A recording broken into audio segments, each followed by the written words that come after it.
Assalamualaikum warahmatullahi wabarakatuh. Halo anak-anak level 7 semuanya. Apa kabar kalian semua? Semoga kalian semua dalam keadaan yang baik. Amin. Oke, kita lanjutkan pembelajaran yang kemarin ya. Yang sub B yaitu kedudukan dan fungsi Pancasila. Sebelum memulai pembelajaran pada hari ini, marilah kita berdoa dulu. Berdoa dimulai.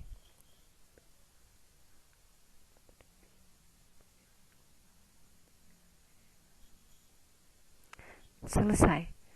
Oke, baiklah anak-anak.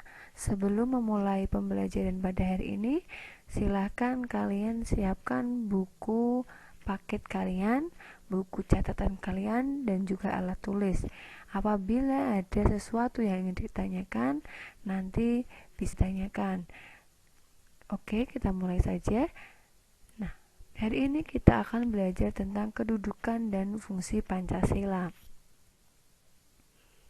Kita sudah membahas tentang sejarah perumusan Pancasila. Siapa saja tokoh-tokoh yang merumuskan Pancasila. Nah, hari ini kita belajar tentang kedudukan dan fungsi Pancasila itu sendiri.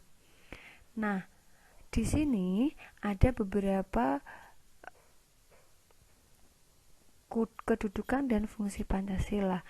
Yang pertama, ada dasar negara. Yang kedua, ada pandangan hidup.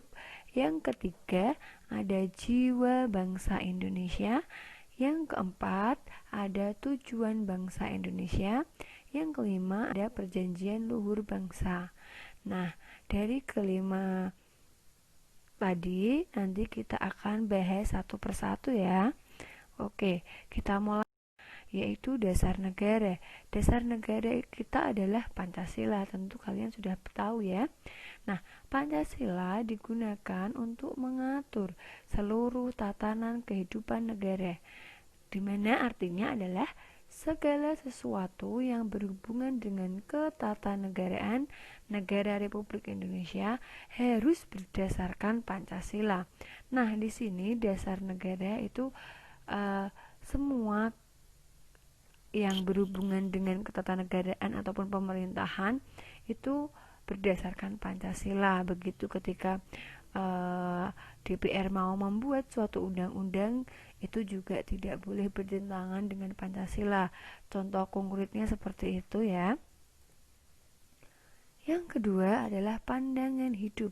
Nah, pandangan hidup ini memberikan arah bagi bangsa Indonesia dalam semua kegiatan, dalam aktivitas hidup, dalam segala bidang kehidupan. Nah, di sini pandangan hidup dijadikan sebagai pedoman atau petunjuk kehidupan bermasyarakat, berbangsa, dan bernegara. Nah, jadi Pancasila ini digunakan di kehidupan masyarakat. Berarti misalnya hubungan antara masyarakat dengan masyarakat. Nah, kemudian ada kehidupan berbangsa, berarti sesuatu yang mengatur negara Indonesia. Nah, kemudian yang bernegara juga seperti itu. Paham ya sampai sini? Yang ketiga, ada Pancasila sebagai jiwa bangsa Indonesia. Nah, di sini jiwa bangsa Indonesia itu adalah menjadi dasar aspirasi atau semangat serta motivasi perjuangan bangsa Indonesia. Nah, di sini jiwa bangsa Indonesia itu terlihat dari watak-watak ataupun semangat-semangat ataupun apapun yang dilakukan oleh pahlawan-pahlawan yang berjuang untuk membuat negara Indonesia itu merdeka. Nah, di sini Pancasila memberikan corak yang khas kepada bangsa Indonesia. Nah, misalnya orang Indonesia itu kebiasaannya adalah ketika bertemu dengan orang yang lebih tua ataupun sebaya, nah itu biasanya akan berjabat tangan. Nah, itu adalah salah satu corak khas atau ciri-ciri bangsa Indonesia. Tapi perlu kalian ketahui bahwa di sini kalian berjabat tangan itu harus mahramnya. Jadi ketika kalian berjabat tangan perempuan dengan perempuan itu berjabat tangan tidak masalah, tetapi jangan berjabat tangan dengan yang bukan mahramnya atau berbeda jenis kelaminnya, begitu ya. Nah, selanjutnya ada tujuan bangsa Indonesia. Nah, di sini Pancasila merupakan nilai-nilai luhur yang dicita-citakan dalam mewujudkan kehidupan yang sejahtera lahir dan batin. Jadi, bangsa Indonesia itu juga punya tujuan hidup. Apa sih yang mau diraih Indonesia ke depannya seperti apa begitu. Nah, di sini tujuan bangsa Indonesia itu tertulis dalam Undang-Undang Dasar 1945 alinea keempat. Nah, di sini ada tujuan bangsa Indonesia. Yang pertama ada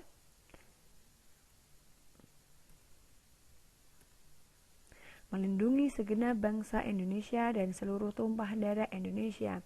Jadi di sini kita sebagai bangsa Indonesia berhak terlindungi dari apapun rasa ketakutan, kejahatan dan lain-lain. Ketika kalian diganggu ataupun dijahati oleh orang lain, maka kalian itu akan mendapatkan pembelaan dari negara, begitu ya. Oke, yang kedua, memajukan kesejahteraan umum. Nah, di sini penting memajukan kesejahteraan umum berarti bagaimana cara pemerintah untuk mensejahterakan rakyatnya dalam misalkan dari segi ekonomi, kemudian kesehatan, pendidikan dan lain sebagainya. Nah, selanjutnya mencerdaskan kehidupan bangsa. Nah, ini adalah PR besar untuk bangsa Indonesia. Nah, di sini mencerdaskan kehidupan bangsa, pemerintah sudah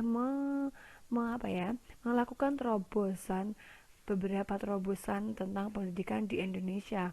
Nah, kemarin kebijakannya dulu ada yang wajar atau wajib belajar 9 tahun, sekarang sudah menjadi wajar 12 tahun. Nah, itu adalah salah satu upaya pemerintah untuk mencerdaskan kehidupan bangsa.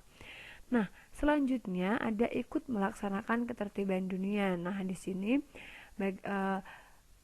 tujuan bangsa Indonesia ini adalah kerjasama antara negara-negara di dunia, begitu. Nah, selanjutnya yang terakhir ada perjanjian luhur bangsa. Nah, di sini perjanjian luhur bangsa Indonesia itu Pancasila disepakati bersama oleh pembentuk negara bahwa Pancasila menjadi dasar kehidupan berbangsa dan bernegara. Jadi, kenapa kok disebut perjanjian? Karena Pancasila ini dulu sudah disepakati oleh para pendiri negara, orang-orang yang berjuang untuk memerdekakan bangsa Indonesia itu sendiri, begitu ya. Semoga kalian paham.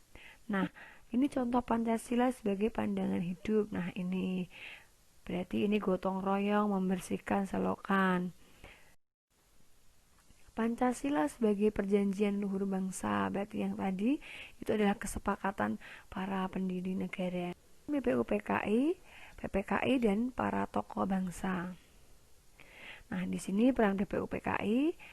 Nah, itu ada masa persidangan pertama BPUPKI pada tanggal 29 Mei sampai 1 Juni, berarti yang kemarin menetapkan Pancasila itu yang kemarin yang usulan-usulan dari Insinyur Soekarno, Supomo, gitu-gitu ya.